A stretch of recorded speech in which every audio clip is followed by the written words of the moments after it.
Thursday night. You know what that means. It's time for Magic and Martinis. Please welcome your host, Scott Wells.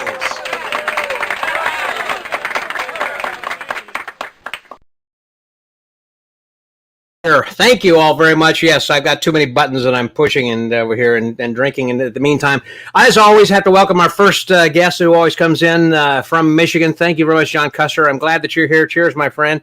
Hope that you're enjoying a little refreshment for this evening along with us. It's kind of hard to keep up with all of this stuff that I'm kind of the wizard behind the curtain who's pulling the levers and pushing the buttons and flipping the switches and everything. In the meantime, trying to shake up my martini and I spilled a little bit of, actually, after I poured this, I spilled all the rest from my shaker. Unfortunately, I had time to go down and get another one. The advantage there is that I have part interest in a vodka dealership or distributor. So this way I can go, I get a good deal on the vodka.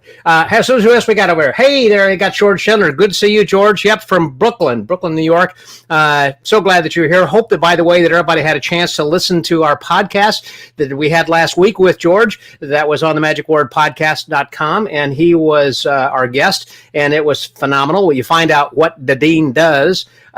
And this week is with Luna Shimada, by the way, which is kind of fun if you haven't had a chance to listen to that one. Marion, hey, Marion, glad that you're here from Canada watching. Hope everything is going well as it can be with all of your stuff that's going on in Canada and with you up there. So prayers are with you, my friend.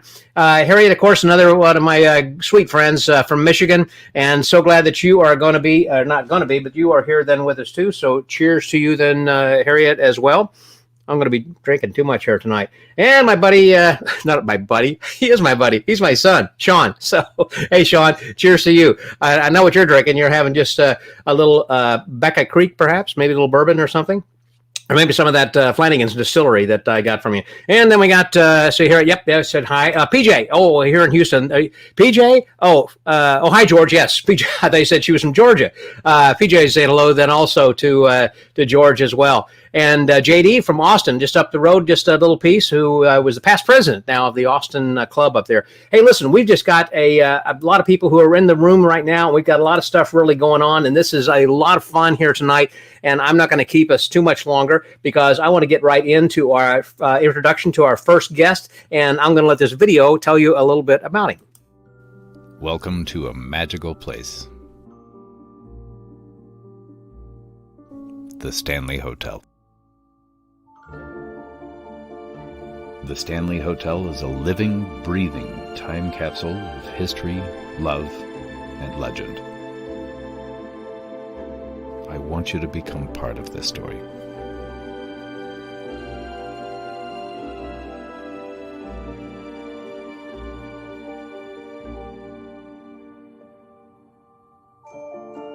I have spent the last 40 years of my life practicing for this show.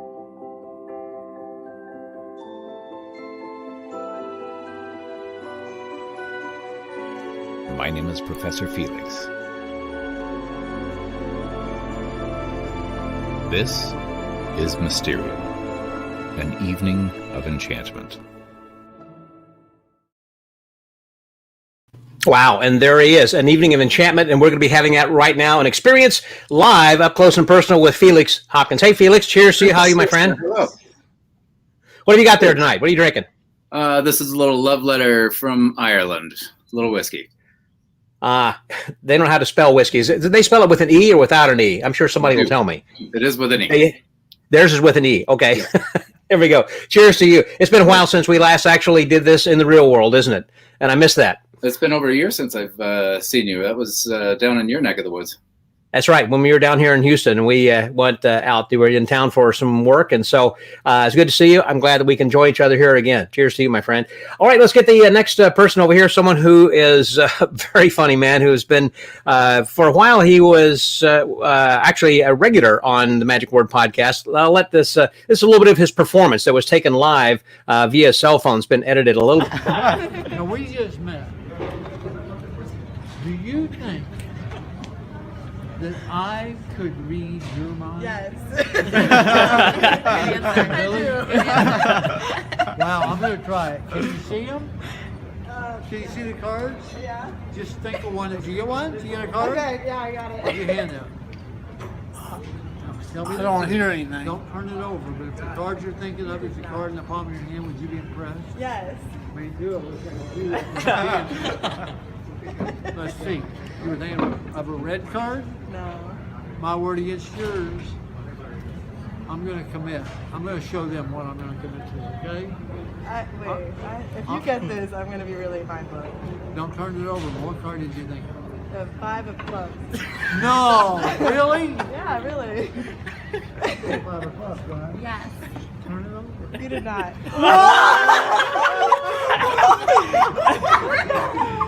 Just take anyone. Just take one. Take one. Okay. Wait.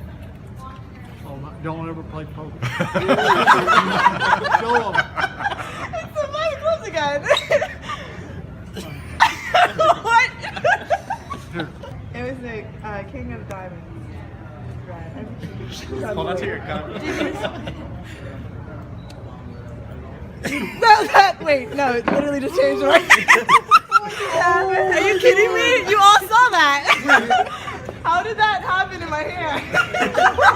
What? He likes the able thing, okay?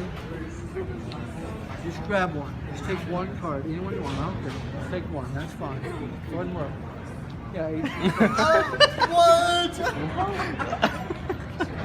No word. So if you liked it, my name was Norman. If you didn't, it was John.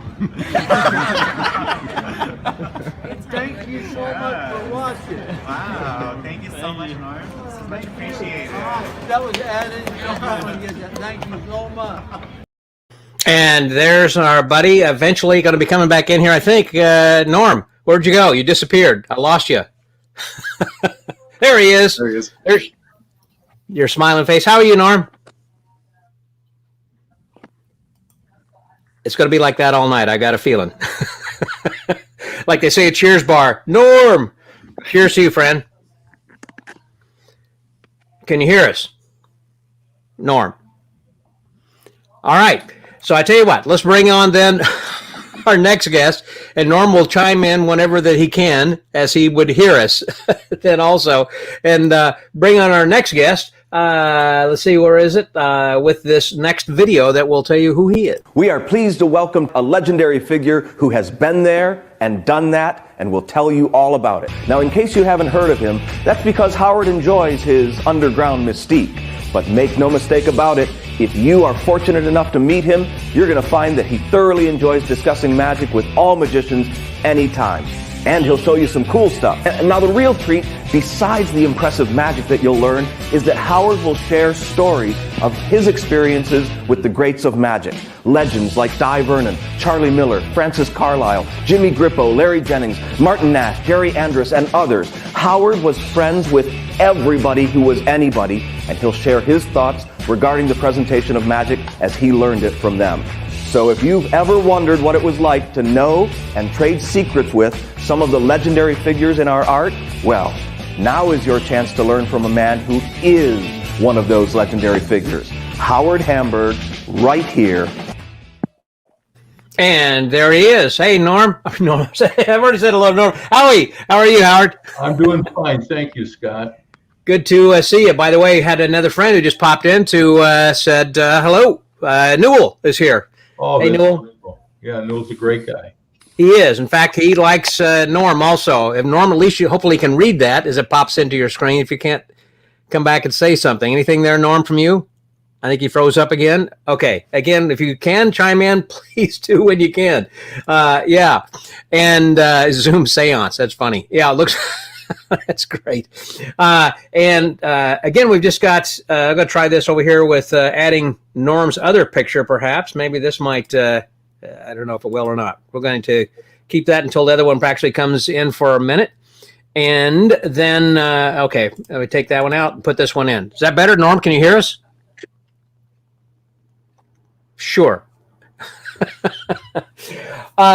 Felix, I wanted to ask you, while that we were showing that video that was from the Stanley Hotel. I know I had a podcast last October with Adrian Sinclair, who's one of that does that a lot. And I know he said that you had filled in, and I think he had Jessica Jane Peterson and someone I think filled in from time to time. But that really is an interesting and historic hotel. Can you tell us a little bit or something about what the Stanley Hotel is and what you were doing there and the Mysterium?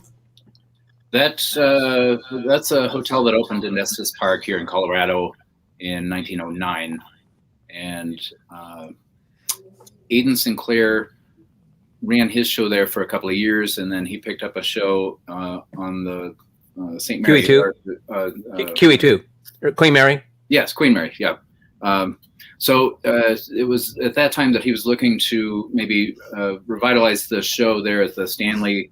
And he hired me to do a season there. So I performed there from May of 19 all the way through August of 2019. So I did an entire season there. So that show for me has closed, and then it changed hands over to a magician called Clairvoyant, and she ran her show there for a number of years.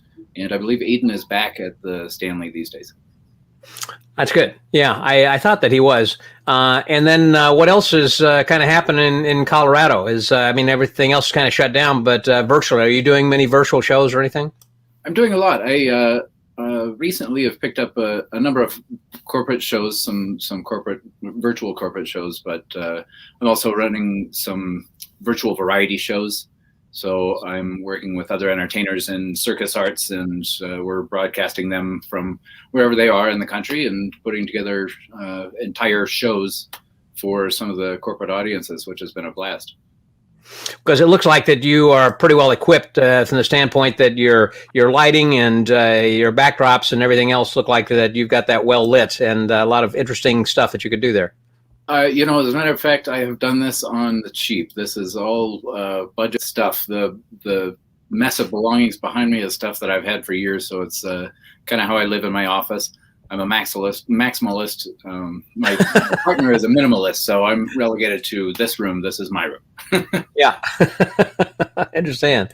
Also, that I want to get over to Howard, by the way, as well, because who was it that? Newell said that I remember, doing an episode with two of those guys. I mean, that one guy was telling one more story other than the other guy. I mean, as soon as you said something, then Newell said, "Yeah, but don't forget when we did such and such." That he was giving us just a lot of additional information over there then too. So I know that you are doing lectures in which you are actually complementing the magic with a lot of cool stories then as well. Yeah, it's. I was an underground card guy for a long time, and it was my good friend Johnny Thompson, who we had a wonderful friendship for 43 years, mentioned to me, he said, why don't you do lectures, do some effects, and then intersperse throughout those effects, you share stories and of your experiences and relationships with the greats, such as very close friends, Di Vernon and Charlie Miller and Francis Carlisle and Jimmy Grippo and Larry Jennings and Bruce Servan, et cetera, et cetera. And that seemed to be popular with a lot of the middle and older magicians, because they felt that for that moment they were sitting there at the Vernon table with the professor. And I got a kick out of that. And my whole thought process about these lectures has been changed over the years. I just don't. I feel that. I will explain that the one thing that I stress in my lectures, that my primary goal is to assure that the younger generation of magicians never forget the shoulders of the giants of magic that they stood upon, that gave them all the tools that they use today. It's very important that the history continue.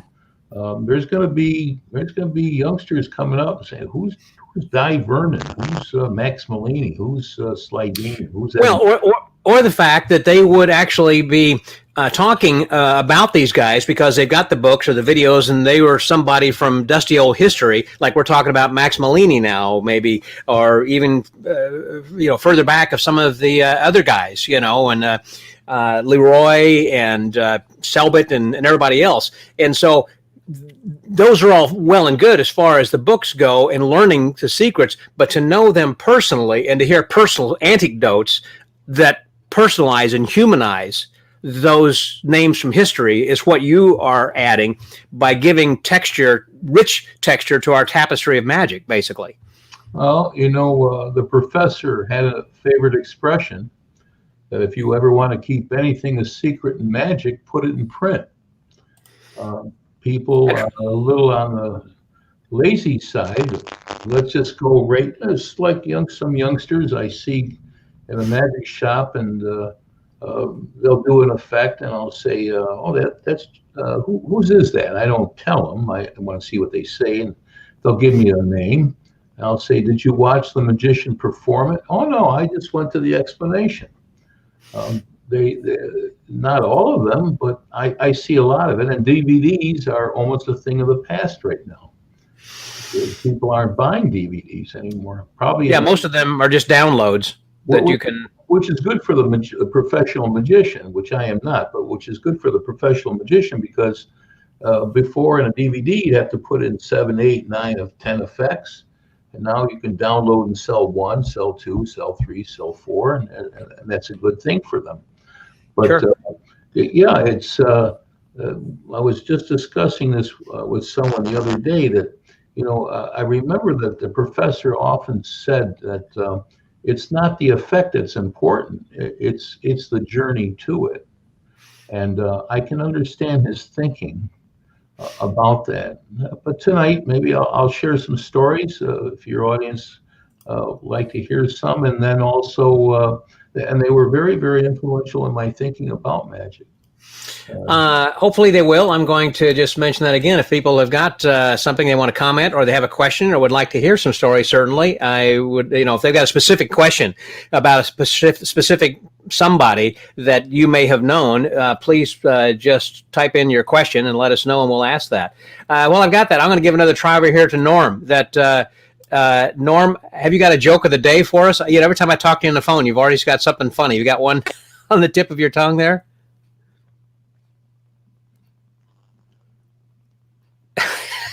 It's killing me. That's a good one. Do what, Scott? Hello? Yes, I can hear you. Hello? Hello, Norm. Yes. I don't even know what I said. Okay, well, I went for a job yesterday. Oh, that's too bad. Nope, that's too bad. Anything there? For a job, asked me to describe myself in 3 words. I said lazy.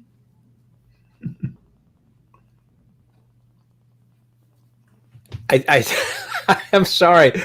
That's just nothing's coming through over there. No. Can you hear me? As Ron says, it's frozen. Wait a minute. Hello? Yes, hello. I feel like I'm talking to my dead grandpa. Okay, nothing there. All righty. Chime in when you can. Try to say something and join the conversation, Norm, and maybe something will pop up, but we will shut up and listen. In the meantime, I do know that people would like to have yeah, thanks, JD. I know you work on that too, and you sympathize as well. And Eric Schmidt says hello as well. I'm glad that you're here as well. So, Howard, I wanted just to say, it's a funny. Yeah, so they'd like to hear a few stories. So Marion said he would like to hear a few stories. And the most obvious one, I would think, certainly, Howard, would be one that we can probably kick off with. I was going to say, would you mind sharing who it was that a friend of yours who had just passed, or is that still? I'd rather Rather not? Okay. It just happened this morning, and I don't want to get too emotional on this show. Okay, I understand. However, those who have been long gone, like Vernon or Charlie Miller and others, I've always been interested in Charlie Miller stories about how that he lived with Johnny Thompson for a while. I could tell you a few Charlie Miller stories. To me, they're hilarious. So one night, sitting at the Vernon table was Charlie and the professor, Michael Skinner, Ray Grismer, and myself, and Larry Jennings. We were all sitting conversing, and we did that every night. And usually there would be a deck on the table, and maybe for 3 hours the deck would never move. We would just be talking. And a young man, a magician member at the Magic Castle, I started out of the corner of my eye. I saw him standing about 25 feet away, and he took a big breath and he came over to the table and he said, gentlemen, it's taken me over 30 minutes to have enough courage to come over here to ask a question. And the professor says, what's the question, young man? And he said, I've been practicing a second deal now for 7 months, an hour each day, 7 days a week religiously on a second deal. And I would like to ask if Mr. Miller would be nice enough to show me his second deal. And professor turned to Charlie and said, well, show the youngster. And I'll do it. Let's see, maybe I can actually. Use your table there. Yeah, let's see if I can now. Let's see if we can get this. Okay. Charlie picked up the cards and he framed them in his hand. And in fact, I think I can throw a little more light on this. There, that's perfect, much better. He framed them in his hand. He was doing this. I knew something was up because Charlie doesn't have to frame a deck to do a bottom deal. And he wet his right thumb. And then he moved the cards around again. And then he wet his right thumb again, and he pulled back the top card like so. Yeah. And he pressed his fingers, and he started dealing. I'm not making the story up. Okay. Michael Skinner looked at me, and I looked at him. I said, what the hell's going on? And the kid said, well, thank you, Mr. Miller. I really appreciate it. And he left. And Guy turned to Charlie and says, what the hell are you doing?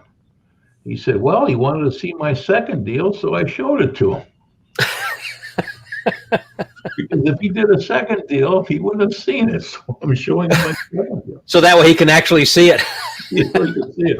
And another time, which was I thought was genius on the part of Charlie, he'd have someone select a card, and it went back in the deck, and Charlie would be sitting just a little further back from the table than usual. And I remember the words almost by heart.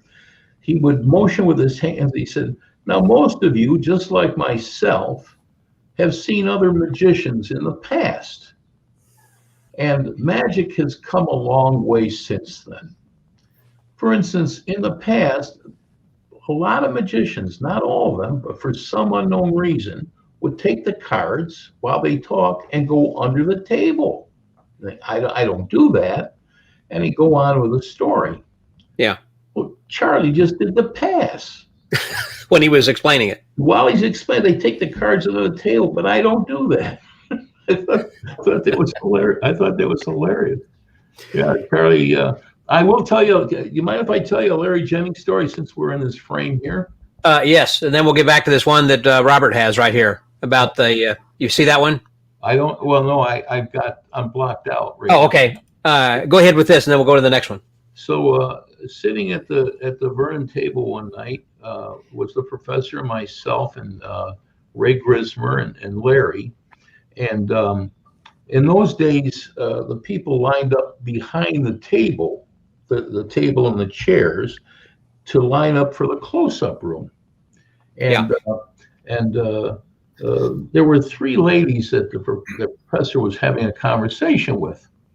And he turned to me and he said, "How are?" He called me "How are." Maybe later, if I have time, I'll get into it. It's a very emotional story to me. He would call me "How are," not Howard, because he would say, how are you?" That was the professor's joke. He said, "Would you mind doing something for my lady friends?" And fine. I stood up and I select a card. And I asked one of the ladies to name what was the name of her card, and she said the Four of Hearts. And I reached into my pocket and I removed the Four of Hearts and gave it to her. I said to the other lady, "What was the name of your card?" And she said the name, and I said, "Don't take your eyes off the deck." She said, "I won't." And I opened up my hand, and her card was in my hand, and the deck was gone. I always like doing that because there's different situations all the time with this effect. And they, oh my gosh, and so forth. And the professor thanked me, and Charlie thanked me, and I started to sit. I sat down. Now, Larry Jennings and I were very, very good friends. But a lot of people don't realize that Larry had a lot of medical issues when he was young. And so everyone thought he was a big drinker. Well, he was, but with diabetes and all the rest of the stuff, he couldn't hold his liquor as well as people thought because they never knew that. But a few of us did. And he said, "That's the worst thing I've ever seen." And Charlie Miller, sitting there, said, "Larry, Howard's a friend of ours. You don't embarrass him like that in front of us. If you have something constructive, show him, but don't embarrass him like that." I said, "I'll show him." So Larry stands up and he goes over to where the women are, and he's got his back to us. He's facing that way. He's got his back to us, and he's doing the effect for the women. He's going to show me. Well, the professor was the biggest troublemaker at the castle. I was number two. I never figured I'm not going to be number one. I'll let the professor be. No, he did some incredible funny things. Pretty much a prankster, huh? Oh yeah, yeah. I mean, Larry Jennings would walk up to him. We were sitting at the table. He said, "Professor, I got this new shift I want to show you." And the professor said, "Let me see it, Larry." And he would do a shift that was incredible. I mean, I'm sitting 2 feet away, and it was just masterful. And Vernon looked up at Jennings and he says, "Bruce Servan showed me that 2 weeks ago with 2 less moves." he would pit Bruce and Larry again. Well, anyhow, he's going to. The professor continues, says he's using these Jerry Nuggets cards, red ones, just like you. Maybe you can think of something. Well, you always had to be on your toes with the professor. I stood up 2 feet away from Larry. Larry was facing this way, and I stood up 2 feet away from him. And I, of course, know the workings of the effect. When Larry went to his pocket with the deck, I took my deck and I threw it between his legs, and there's cards all over the floor in front of Larry. Larry thinks he missed his pocket because the timing was perfect. As soon as he went to his pocket, I let go of these cards. There's cards all over. Larry, he says, "Oh, I don't need this." And he walked over the cards and he walked up the stairs. And he was really mad. And he disappeared. He went up to the library. And I started to sit down, and the professor had that twinkle in his eye, and Charlie Miller was laughing. And the professor said, "I wouldn't sit down if I were you, Howard." He says, "I'd go home right now because Larry's going to be real upset when he finds the deck in his pocket." So, but that's a true story. That's exactly. Yep. Like Nick Lewin says, those are the best stories, the golden days of the magic. Oh, no question about it. Yep. Arian said hello there too. So we had a request, by the way, from somebody else for a story. Before I do that, Norm, you're back over there. Have you got a story where you'd met Di Vernon? Wouldn't you know it? Okay. We'll try that again. Take that out. Put him in. Okay. Let's go over that back to Howard. Someone just mentioned, Adrian mentioned something. Now there was someone. Uh, Someone just mentioned something, and I was looking at it for a brief second. And I can't remember. It was just a second ago. well, the one that Robert just. It was Nick Lewin. And, Oh, Nick was just saying, yeah, that you have the best stories. Well, but Nick is fabulous. He's fabulous. But I have to tell a story that involved Nick Lewin. Okay. I was his guest in the Peller Theater, and Nick was asked the audience, says, "I need to borrow 3 rings." And he went up to the 3rd row and he saw some young lady, had the mic on. And he said, may I have your ring? I'll take good care of it. He says, "Oh, it's a beautiful ring." Then he went to the 2nd row and he borrowed some ring from a fellow. And he said, "Thank you, sir." And then he borrowed a ring from the 1st row, and then he came to the front, turned around. He's got the 3 rings. He's going to do the linking finger rings. And he says, "Who gave me this engagement ring?" It was the lady. And she said, "I'll take very, very good care of it, believe me." And he said, "What about this class ring?" And the gentleman said, I did. Fell in the 2nd row. And Nick is looking at the ring very carefully. He says, "It's a little bright here, but inside, he was trying to Read the inscription. read it. Yeah. Who am I thinking of, Nick? I got to ask Nick to tell me who I'm thinking of. Oh my gosh. Billy McComb? No, I'm having a blank. But he mentioned some initials, and the fellow said, "No, I don't know." He said, "Well, maybe it's the light or something." And then the 3rd person, he said, "It's a good ring." And he started to do his routine. And there was a moment where there was just a little pause from the audience. And Nick, all of a sudden, I started laughing very, very loudly. I mean, I couldn't keep it in. It was my nose up. It was terrible. And isn't it funny? When you get to be 81, you forget things. And I just forgot the name of the initials. He asked about these particular initials, and as soon as about 5 minutes later, I got it. I started laughing, and he said, "You just got it?" Well, it was the gentleman who had the magic shop in New York who had the linking finger rings, the linking rings. What was his name? Al Flasso? You mean Tony Spina? Tony Spina? No, he owned a magic shop. I wish Nick could write it. Nick, can you write the name down? Well, Nick hasn't put anything in there yet. Okay, well, because I just saw him say hello or something. Yep, he was in there in the room just a minute ago. He might have stepped out to light a cigar. Oh my gosh, what a terrible, terrible thing.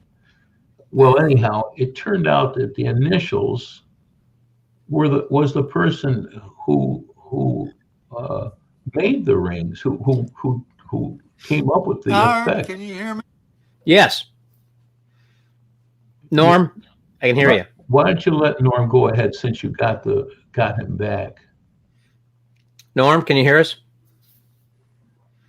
Oh, that's too bad. So you got an 81-year-old who can't remember a name, and you got Norm that's frozen.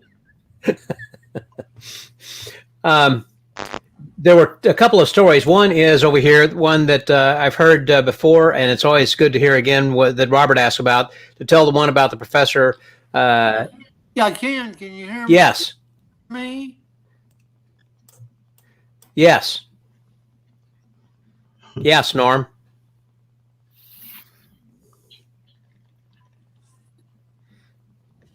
Can you? Well, Yes. I can oblige Robert by telling the story. Okay, go ahead. It was one evening, the professor and I were sitting and talking, and the host came over and said that the close-up magician would like you and the professor to be his guests. I said, "Oh, well, we're in a spot." And he said, "Okay, can't say no." And we were sitting at the table. The table at the time was right outside the door of the exit of the close-up room, and we saw the line moving. I didn't pay much attention to it, except I saw that people were going into the close-up room. The line was moving, and the host came by and said, "Oh my gosh, I forgot. Please come this way, come this way, come this way." And he opened up the exit door and put us in the front row, 2 center seats. Vernon sitting 4 inches away from this guy's table. The guy was introduced. He came out, and Scott, he froze. He couldn't hold on to anything. He was shaking. Because normally the professor and I and some of the guys, we'd sit up in the top row where we're out of the way. And afterwards, the professor and I were at the Vernon table, and Bruce Servan joined us. And the fella comes out and asked the worst question he could possibly ask. He said, "Mr. Vernon, I saw you and Mr. Hamburg in the show. What did you think of my show?" That was the worst thing he could have done. And the professor said, "Do you really want me?" Normally, the professor would never respond to a question like that. He wanted to be politically correct. He would hand it to Jennings or Skinner or myself or Ray Grismer or one of the other guys to answer the question. He said, "Do you really want my honest answer, honest opinion?" He said, "Yes, sir." He said, "It was the worst thing I've ever seen." He said, "It was a disgrace to magic. Get rid of your magic props. You don't belong in magic. You destroyed it. It was terrible. I mean, you wanted me to tell you, it's terrible." Wow. He says, you're a good-looking young man. I bet you'd be good selling cars or maybe men's suits." And I'm looking at Servan, and we're dying. And this guy, you could see his heart sinking, and I could see a tear in his eye.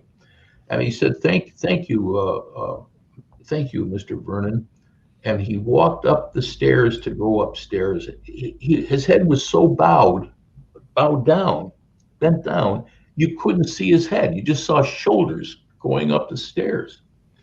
And the professor looked at Bruce Servan and I swear he said, "How do you like that? He can't take constructive criticism." Now, the professor didn't do it as a joke.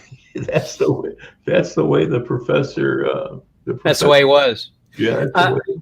Ron Schnick came in and asked if it was Regal. Was it David Regal, perhaps? No. Oh, Earlier? No. It was. Okay. I apologize to the group because it's a great story, but I couldn't. I just. Well, since Nick was here, I wish that Nick would come back and would fill in and tell us what that initial was. Maybe he'll join us later. Did you ever have a chance then also, Felix, to meet the professor or work out the castle and see some of those grades?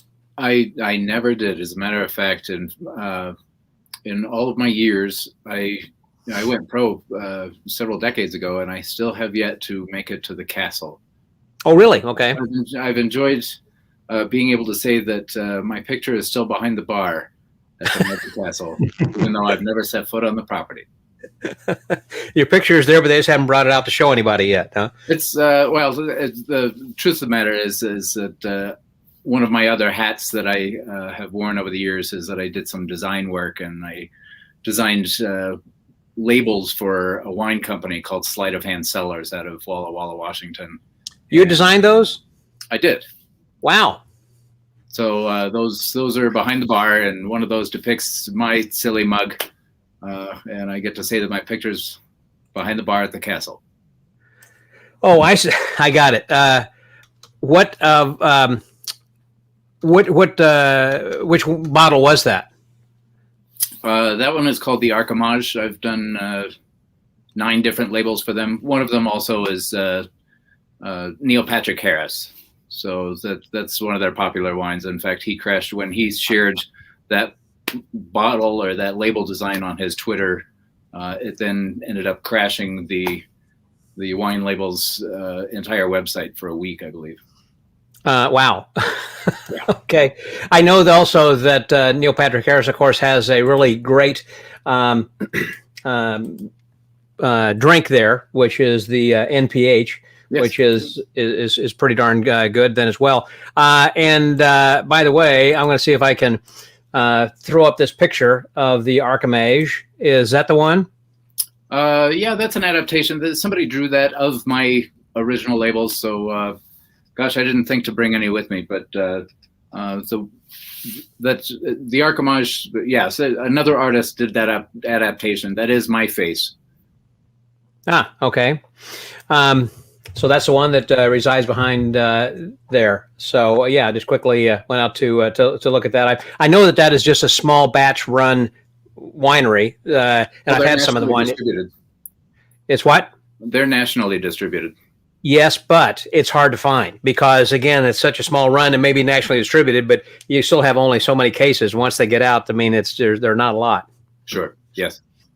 Over there. So when you designed that, did they come to you, or how did that? Oh yes, come about? They came to me several years ago. They had seen just on the internet some magic posters, some show posters that I did, and decided that was the aesthetic that they wanted for their wine. Do you consider yourself an artist? I've done a lot of artwork. Yes, yeah. Pen and ink or watercolor, oils, what? You name it, really. Any of those disciplines. I, for years, was known as the bleach guy because I did a series of work that was just bleach on fabric. Huh. And when it was just bleach on fabric, was it more abstract, or were they pictures of people, or a number of portraits, a number of figurative artworks, and then some very mechanical looking artworks, but again, that was just. You mean like steampunk type stuff? In that I'm taking color away from my canvas instead of adding color. Oh, by bleaching it. Got it. Correct. That's a little bit different. Do you have any showings, any galleries or anything like that? I did. This goes back about 20 years ago, but I did show those. And the spotlight, I really had to make a career decision, and the spotlight was a little louder than my paintbrushes, I guess. So I dove into the show biz as opposed to the art biz. Yeah. And so when you normally perform then right now, is it in and around, like, let's say, would you call yourself a 100-miler, pretty much just around the Denver area? No. Well, prior to about a year ago, I was fairly national. I did some shows in Europe, in Ireland, and that kind of thing. But I'm stuck with just a single language, so I stick to the United States. Mostly bizarre, mentalism, seances? Mentalism, a little comedic. I am I'm not secretive about my skepticism with my audiences, so kind of an honest display of mentalism. So when you approach the audience and are talking with them about what they're about to see, you give them some sort of a disclaimer. What are your thoughts on disclaimers? I do, but they'll argue with me anyway. Of course. I describe to them that even if I'm doing metal bending, I tell them that this is what I believe it would look like if it were possible, and I have people angry with me that I'm denying my gifts. Yeah, for those who believe, no explanation is necessary, kind of a thing, right? Exactly. You're not going to convince anybody one way or the other if they come in with those predispositions. That's the way that Jamie Salinas and I do when our seances. That it's like we just recognize that's the elephant in the room, and we just kind of move on, and you continue with whatever beliefs you have. We're not here to change anything or to make you believe one way or the other. Is that kind of the way you approached it when you were at the Stanley Hotel also? I did. I discovered that I believe the owner of the hotel really wanted a spookier show. The hotel is reputed to be one of the most haunted places in the United States. And I deliver to the audience that as a skeptic, I have yet to see anything supernatural, but I'm trying to maintain an open mind here.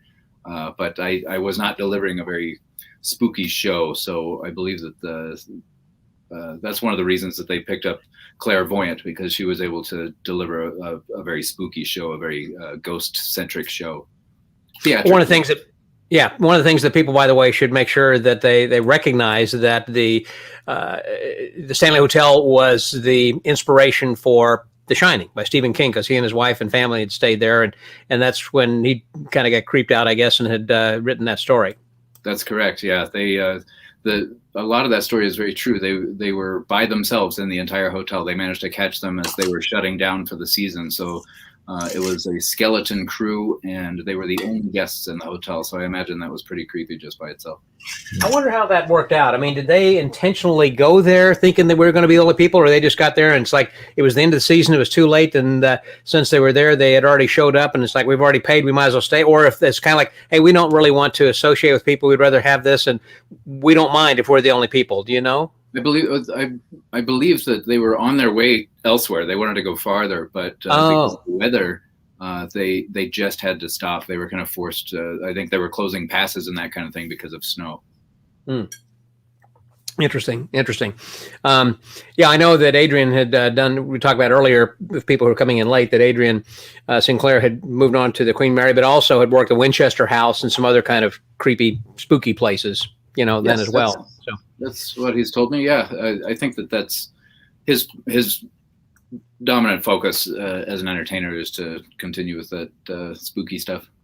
Yeah, right. Howard, back over there to you for just a second. By the way, I just want to mention that Norm had decided, he just sent me a text and said, it's just not working. And I was afraid of that whenever we started to begin with. I really wanted to have him on here, but he doesn't own a computer. So he was trying to do it on his phone, and he's not on social media or anything. But I really was keeping my fingers crossed that it was going to work, and I'm sorry that it didn't. Because he could have added a lot of on there then too. So and to answer your question, yes, Ron, it's not fieldnex.com. It's PHELYX. Take out the N in that, right, Felix? That's correct. Yes. Yeah. In fact, you look behind. Look at that right behind him. PHL. Yeah, I think when your name is so misspelled, you really have to brand your stage. Yeah, there you go. It is with a YX. Yeah. And yes, I'm sure that you do. So I had a question also that someone had asked just a second. I've not heard this one that our buddy Newell had asked over here then, Howard, for you to tell the Martin Nash story. I remember I knew Martin Nash way back, 1981, 82, somewhere in there when I first met him. And I think he passed probably in late 80s, early 90s sometime, I think. He had lung cancer or something. But Martin had a lot of things with him, liver problem too. Yeah. Oh, gosh. But he was known as the Charming Gentleman Conjurer. What was it? Charming Cheat. Charming Cheat. That's what he was. Man, he was one of the best, most wonderful card experts I think I've ever seen perform. I mean, he was amazing. For younger people who haven't heard the name or seen any of the old DVDs, they should go back and look up Martin's. Anyhow, tell that story about him falling asleep. Well, first of all, one of the most difficult close-up acts you can ever do is to portray that of a gambler. That's a very, very rough type of structure because, they say, give me a number of players, 9. What seat do you want to sit in? 6. You want the aces? Yes. What number is your opponent? 7. Shuffle, shuffle, shuffle, and they deal out, and you get 4 aces and he gets 4 kings. What else can't he do, right? It's a very difficult, but Martin Nash really played that part. He had this little slim mustache and the fancy rings, and he had that checkerboard jacket on, and he really played the part of this gambler, and it was wonderful.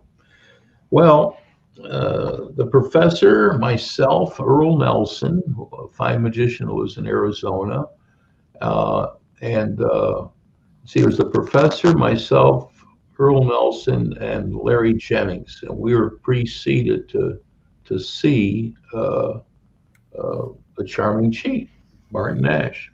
And Martin had asked the host, make sure you have 2 men at the table that can shuffle cards. Ladies and gentlemen, Martin Nash. And he comes out, takes out a brand new deck of cards, takes off the cellophane, breaks the stamp, takes out the deck, removes the jokers and the ad cards, and he says to the gentleman to his left, can you shuffle cards? He said, yes. He gives him half. And he says to the gentleman to his right, can you? He gives him half. Shuffle. Now you give him half, you return half to him. You shuffle, you cut, you shuffle. Well, they're making confetti out of this deck, And Martin had a wonderful deck switch that he did out of his coat pocket. It was just absolutely brilliant.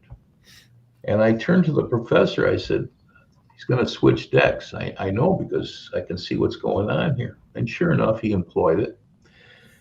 And then Martin has the deck was on the table. He said, so you shuffled twice, right, sir? He said, no, 3 times. And then he turned to the other fellow, you shuffled, but you didn't cut. No, I shuffled 4 times and I cut. Deal out 26 pairs of cards. And they do. They deal 26 pairs of cards. He said, point to a pair. Someone points to a pair. He turns them over, 2 red 7s. Wow, okay. Touch another pair, 2 black queens, 2 red 3s, 2 black 9s. The audience went ballistic. This is incredible. I mean, they shuffle, they cut, and this is incredible. From pair 1 to pair 8, it was pandemonium. Pictures were rattling off the walls. That's how loud these people were accepting this. It's just incredible. From pair 9 to pair 15, and from pair 16 to pair 25, I've heard more noise in a moratorium than was in that close-up room. It was dead. And he touched the last pair, and he turned them over, 2 black kings, and he went, what did you think of that? Now, I swear this is true, because Earl Nelson will call me once every year, maybe, and we'll be talking, and he basically would say, I remember that night, and I was laughing so hard I had to pull the car off to the side or I'd crash into a tree. He said, what did you think of that? The professor had fallen asleep, and all you heard in that room was, that's it. The professor passed wind in his sleep at the exact moment that Martin Nash said, what do you think of that? And of course, we all lost it.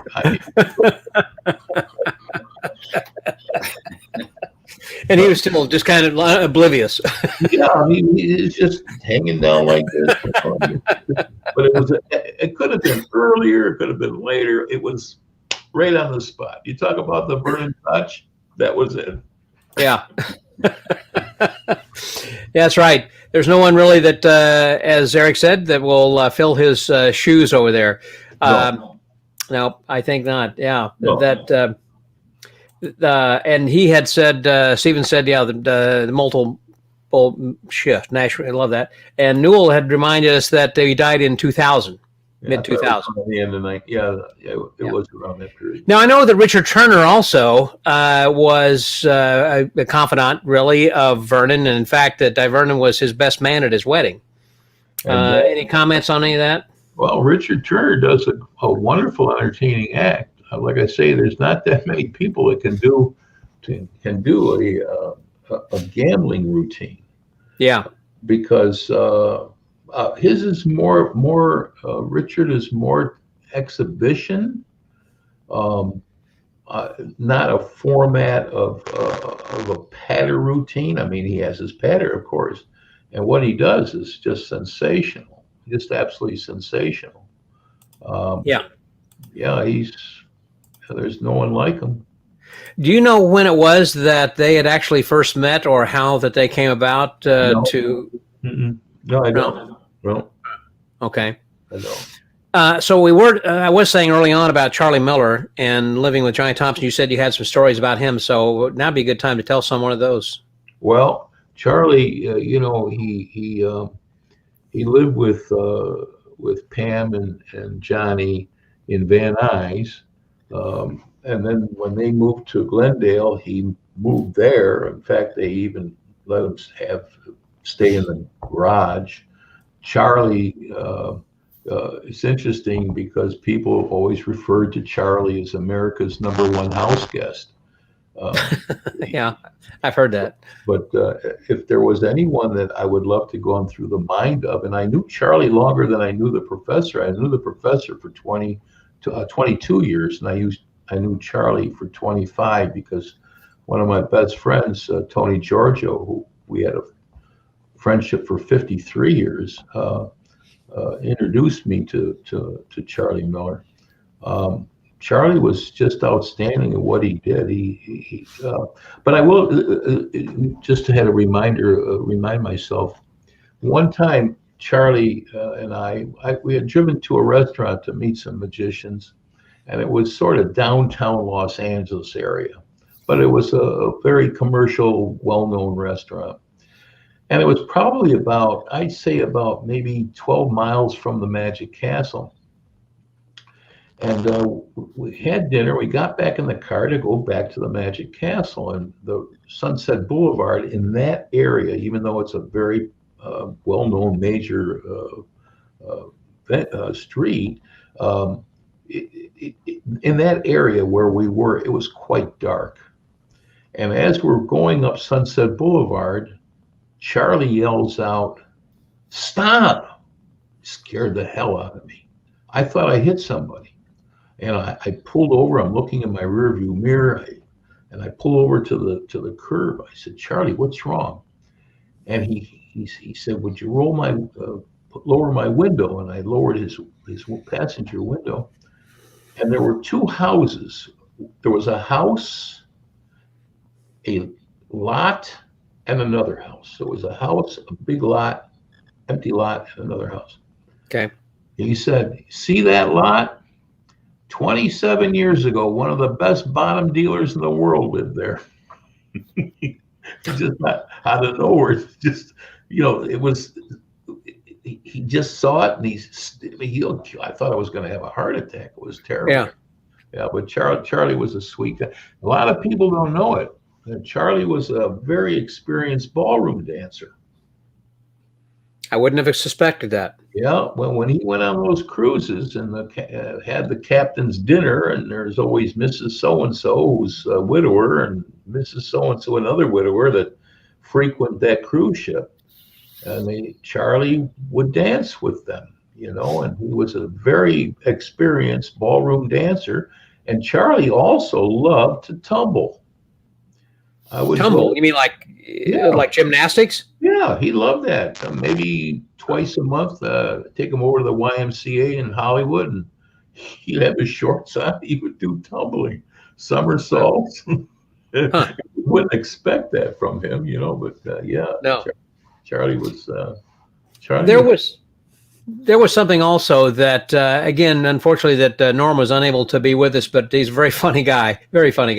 And there was a story that you were going to mention, and he was going to finish, but could you bring that up just since Norm's not here, at least to tell that story? Oh, gosh. Well, I will for you. Well, thank you. There's a wonderful gentleman at the Magic Castle by the name of Norman Gilbreth. And Norman Gilbreth had the Gilbreth principle. He's the guy, huh? Yeah, really? And he a very brilliant person, but he a lot of his stuff is really all this physics and mathematical stuff, which was fine. But Norman loves to sit and talk with people. I mean, he'll just sit and talk to a point where maybe it might be. I don't want to be out of school because I like Norman. So Norm Beck and I were sitting in one of the settees, and Norm Gilbreth sat down on the other side with his little case, and he says, "Gentlemen, how are you?" And Norm Beck looked at me and he said, "Who was Betty married to?" Now, I had no idea where the hell that came from. But you got to think with Norm, because Norman's very, very good at what he does. And I said, Betty was married to Frank. And Frank lived in Colgate, New York or something. He said, "Yeah, but didn't Frank have a brother?" I said, "Yes, Sal.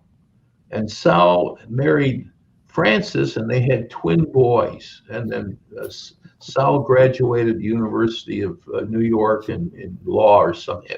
And we were going back and forth with this conversation. We're just making this thing up. And finally, Norm Gilbreth stood up and he said, "Good night." So I hate to say this, but Norman Beck looked at me and said, "We outbored Norman Gilbreth." We were more boring than he was. I respect Norman. He's really a nice, very, very nice. There was a story, and I don't know whether you want to share this or not. And if you do, you'll probably want to not name names. And it was, you said that Di Vernon was a loud whisperer. Oh my God. Yeah. Well, there were a couple of things, but I'll just tell one of them. Okay. When he got about 81, 82, he was having hearing difficulties. And 4 of us were pre-seated in the close-up room. And we took our normal, before anyone's in there, we take our 4 seats way up in the top row. Way up. There's only 3 rows, but in the back of the house. Yeah. And there was myself and Ray Grismer, and then the professor was to my left, and to his left was Larry Jennings. And this guy that we were watching was not good. I mean, I'm just telling you, he was not good. And because it's a small room, 28, 27 people, the professor tapped Larry on his right shoulder, and he said, "Larry," because you got to be careful. So you can, it's a small room. Larry. And Larry puts his ear next to Vernon's mouth. Vernon says, "This guy's terrible. Worst thing I've ever seen." He was so careful to make sure he got close enough, but then loud enough that everyone could hear in the whole room in there. I mean, the professor was a gem. He was, and he made you think. Now, that's one thing about the professor. He just didn't show you things. He made you think. He would give you a problem. He'd say, here's this thing that one does, but they use gaff cards. Can you figure out how to do it without gaff cards? And he made everyone think. Everyone respected the man, and justifiably so. I also loved what he always had to say, and that was that magicians stop thinking too soon. And it's kind of like, okay, I got this done, or I've solved this problem, and then they're done with that, and then move on to something else. Yes, you're correct. The full quote was, "Many magicians don't get it. They stop thinking too early." Yeah. I mean, I could share what that means we have a lot of magician people here. I'm not giving anything really away. But if you think about it, the professor and I were sitting at the table one night, and this fella from, I think he was from France, but he won a FISM award, which, is a great honor. And he was dressed immaculately, just beautifully. And he wanted us to be his guests. So we went in.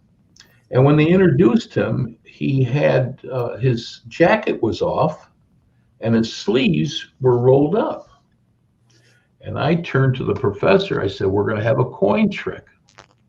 Card guy doesn't come out with his jacket off and his sleeves rolled up.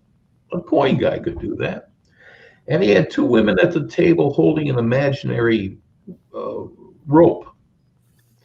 And he put 4 coins on the table, and he placed one in his hand. It was gone. But no, he placed one in his hand, and he placed it on this rope. And his hand was gone. His other hand was empty. He did that, and such and such. And finally, we're outside at the table. He came out, and he asked the professor what he thought about that effect. And the professor said, "Why don't you ask Howard? Ask Howard." So I said, it was wonderful. It was brilliant. It was beautiful. You could see his chest just come out because I'm sitting there with the professor. I said, until you screwed it up. He said, what do you mean? You saw how I was doing the technique? And I said, I was very familiar with it, and you did it flawlessly. You did a great job. Just beautiful. I've never seen it done better. He said, where did I screw up? I said, when you brought the coins back. See, under the pretext of what I saw, now I'm not saying every coin trick, a coin disappears and then bringing it back doesn't make sense. Matrix is a good example. You start out with 1, 1, 2, 2, 3, 3, all 4. But under the pretext of what I saw, you shouldn't have brought them back. That was my opinion. You're asking, I'm giving you my opinion. He said, well, why is that wrong? I said, you've only convinced the audience under what you did that the coins never disappeared, that you had them hidden well. Good point. That's what you convey to them psychologically in their mind. Because I watch audiences when a magician is working, especially if I'm familiar with his work. And when this coin went on the rope and disappeared, his hands were empty. The audience is like this. Wow. And he did it 3 more times. When he brought the coins back, I was watching the audience and they went, oh. Can I interject here that I think the same thing about the cube zag. When I see magicians do the cube zag and the girl apparently is gone that's in there, and then she'll reach out her hand, it's like, wait a minute, so she's in there, she's just kind of contortion some way to fit, and suddenly becomes a puzzle. In other words, she hasn't disappeared, but because her hand is still there. Then it becomes a puzzle. It was kind of like, wow, where'd she go? What happened? It's exactly the same thing on a larger scale. Well, this is an interesting point because there is a big similarity. He said to me, well, why do you think I did that way? And my response is, no offense now, you want my opinion, I'm giving it to you. He said, absolutely, I respect your opinion. I said, because your ego says you can. The magician doing the mismade lady and so forth, or zigzag or whatever, he knows he can, so he does. So he does, yeah, good point. So because of that, I've often suggested to magicians, for what it's worth, if they would stop thinking like a magician and start thinking more like a spectator, their magic would be 100% better. You know, if we boil this whole talk down for the last hour and we just had that, I think that was a beautiful statement. Say that again. Say that again. Well, and I believe in it. I really believe that if magicians stop thinking like a magician and think more like the spectator, then I think their thought process becomes more of a reality to what they're doing. I like to ask Felix what he thinks of it. I was going to say, Felix, what do you think about that? That's brilliant, but what do you think? It's been difficult for me. You know, I teach, and I do a lot of character design and that kind of thing with other magicians.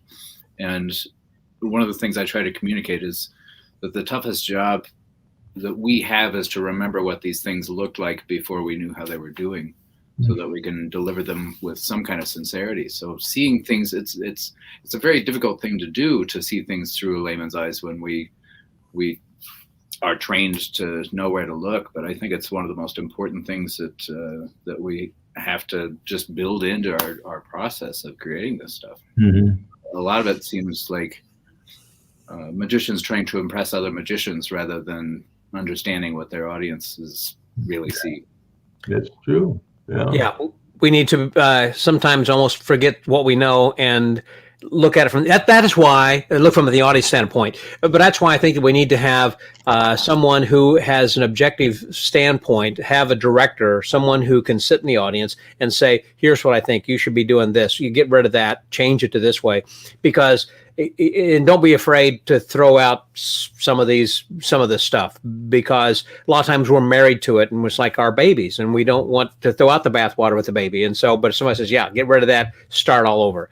And it's difficult kind of thing, but you need to have, I think, that spectator or someone who's a professional director's point of view who can tell you what it is that, how you should change that. So this way it's going to be more magical, more entertaining and everything then too. Yeah, there's a big difference. There's a big difference between something that's magic and something that's magical.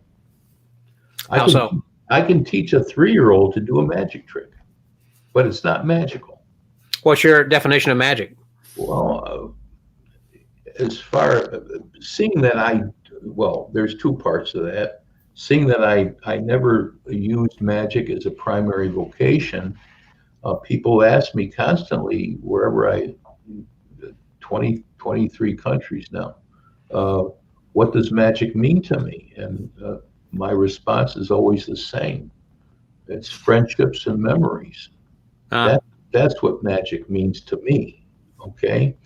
I think getting to the part 2 of that question is that I feel that a lot of magicians don't show we deal with something, when you think about it, we're dealing with something that is illogical. If I show you the 3 of spades and put it face down on the table, and it now becomes the 4 of hearts, I can prove to you that cannot happen in the sense of eliminating magic. If I put a copper coin in your hand and a silver coin in mine and they switch places, I can prove that cannot happen. Right. So isn't it, we're dealing with deception. There's a nicer words for it, but we're dealing with deception. And if we can change the deception into the mind of the spectator to perception, then maybe they start thinking, wow, maybe that. So you're trying to show, if you can show to me, no, I may be wrong, but if you can show the same emotion you want your audience to show you when you're working and when you're performing, I personally think that's the key. A lot of magicians, I hate saying this, but how many times have you been to a magic show where the guest announces the magician and he comes out and he says, hey, how you doing tonight? Having a good time? Hate that. You know something? That audience knows you don't give a rat's ass how they're doing. They really don't. Because it's coming from here. It's not coming from here.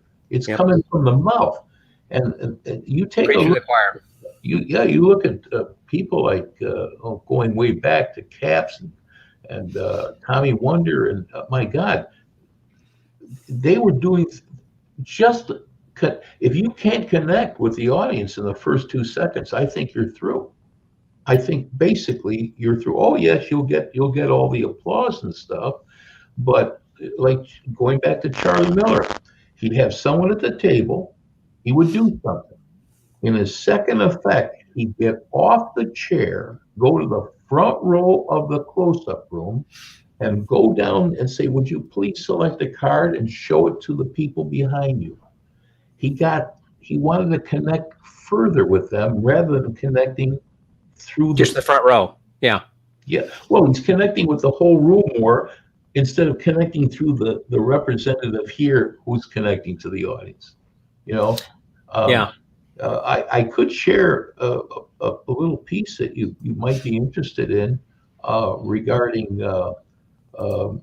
a thing that was involving the professor, and it was involving Charlie Miller, and it really turned my whole concept around, if I could tell the story. Yeah, we're getting past our happy hour here. A few people are starting to bail out, but we got a little bit more time. I want to hear that, and I was going to ask you one more question also, and then Felix too. Go ahead. Well, I'll make it real quick. I'm sure a lot of magicians, most magicians, has always seen the magician having 2 sponge balls on a table and puts one in the spectator's hand and the other one in his pocket. And I know everyone, including myself, hear the next question. how many sponge balls in your hand? And she responds, 1. Open your hand. 2. Right. Right. To me, that is a magical moment. Really, just the way I described is what I saw. That was magical. It got applause and it got its accolades, but it didn't get the bang for the buck it deserved. I think that's incredible what I just saw. Sure. And I went up to the professor and Charlie Miller one night at the table, and I asked him, and the professor said, you know, Charlie and I talked about this 35 years ago, and you're the first person ever bringing it up. He said the reason they don't have that bang for the buck is that the magician didn't finish the sentence. I said, well, please tell me. I placed 1 in your hand and 1 in my pocket. How many sponge balls in your hand? She says, 1, open your hand. 2, gotcha. I gotcha. Because she's representing the audience and you make her look uncomfortable. How many in your hand? 1, open your hand. 2. I said, there must be an answer.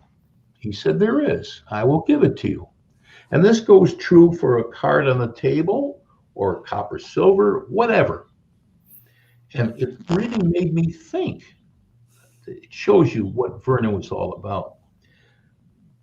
2 sponge balls, 1 in your hand, close your hand, hold on to it, the other one in my pocket. How many sponge balls should be in your hand? Should be in your hand, not are there. How many should be? Oh, that's a subtle difference, but big. In your hand. Yeah. When you say should there be, and she says 1 and opens her hand and there's 2, the applause is double because you haven't offended her and not offended the audience. And as you said, that can be applied to other things too, whether it's coins or anything. Exactly. You're not making fun of them. You were surprised. Listen, I was guilty of it too. I never thought about it. Jerry Andrus never lied. Anytime he performed, if he said this is the 3 of spades, it was the 3 of spades. He never wanted. That was a thing that he always got. He never wanted to lie. But getting back to the one word, should instead of are. The more I thought about it, I says, wow. So I'd rather have Felix talk some. Yeah, I was going to ask Felix, what is your definition of magic? More mentalism for that matter, but I mean, what is it that, how do you describe what magic is to you? It's as difficult for me as it is for anyone else, I suppose, but I really feel like it's a moment. It's an unforgettable moment. I'm just as fascinated by people retelling experiences that they've had with me at shows and how exaggerated that becomes. And it's really flattering when that happens because it was an important moment and they really embellish these memories when they retell the story. That's true. And when they do, you can't replicate what they said. You know, it bounced around the room and stuck on the ceiling and then it came off and then it ended up in his pocket, whatever. Do it again, and I never did it in the first place. So I say, well, let's do something different this time. Exactly. That's kind of hard to replicate something like that. It's kind of like, yes, I did. However, I'm going to show you something even more amazing. Exactly. That's difficult. And I want to close out then also that then over here with you that I've had a couple of questions over here then, Howard, that you had mentioned at the beginning of this, and I'd like to kind of close out perhaps with that story about why Vernon called you Howard. Well, I'll be more than happy to. For 22 years, he called me Howard. No one else at the castle could use that name because it was Howard, how are you? And in fact, let me go off camera for a half a second because I might have something. You're not going to get that Christmas card, are you? I'm going to get my birthday card. Was your birthday card? Oh my God, I've heard this. I've never seen the real thing. This is amazing. I always keep it with me because it brings back memories. Oh man, I am so excited to see this. It was my birthday and I arrived home and my late wife, Barbara, said to me, let's celebrate your birthday. Let's go out for dinner. And I said, no, order some food to go. And like a good wife, make a left, get in the car, make a left to right, a left to right. And we were at a nice restaurant. We walked in, walked down a hall. The hostess brought us down the hall. I wasn't thinking about anything wrong with that.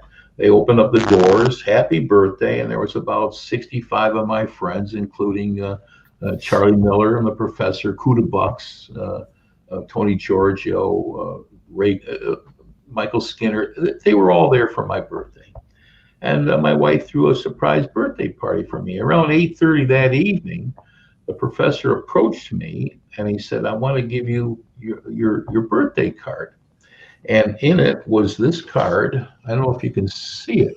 Oh gosh. Hold it up close to the camera and kind of turn it at an angle. Yeah, I don't know if there we go. Okay. And in it he had written, let's see if I can get that shown. Oh, there we go. Yeah. 25 ways of calling a prostitute a prostitute. these are all his handwriting. And at the edge, it says, girl of negotiable affections.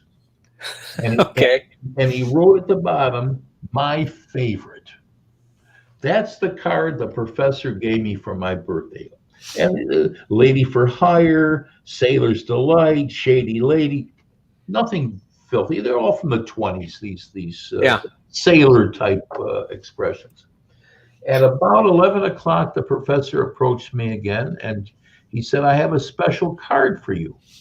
And I don't want you to look at it here, and I don't want you to look at it in the car. I want you to look at it at home. And he said to my wife, he said, Barbara, make sure he doesn't look at it. And my wife said, of course, Professor. I get home, I thanked my wife. And she said, oh, the professor gave you a special birthday card. And I reached in my pocket and I took off the envelope, and it was a card. And it basically, happy birthday. And and it said, thank you for the memories. That's where I get that. Thank you for the memories and the friendships. That's where I got part of that saying from, was when Vernon used that. Thank you for the memories. And inside was a sealed coin envelope. And I held it up to the light, and I couldn't make it out.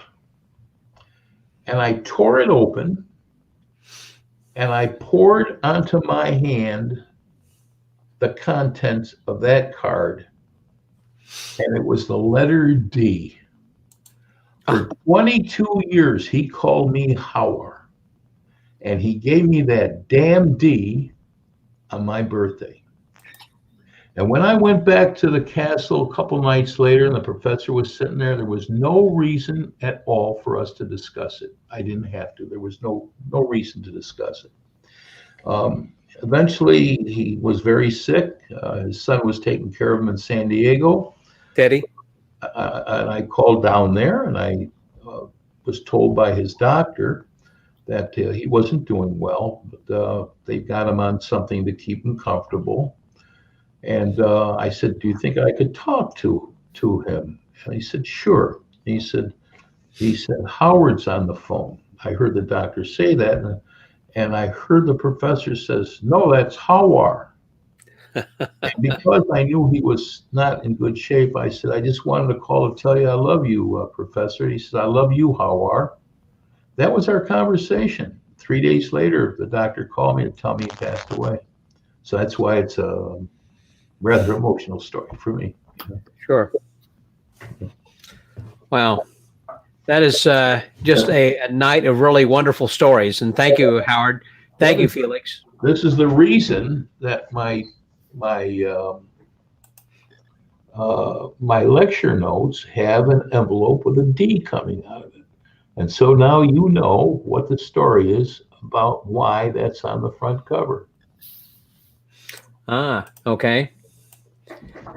And if people want to get hold of you, then also that they can send you an email if they've got some questions or something over H. Amberg. If they have a question about something, I'll do my best to answer. No problem.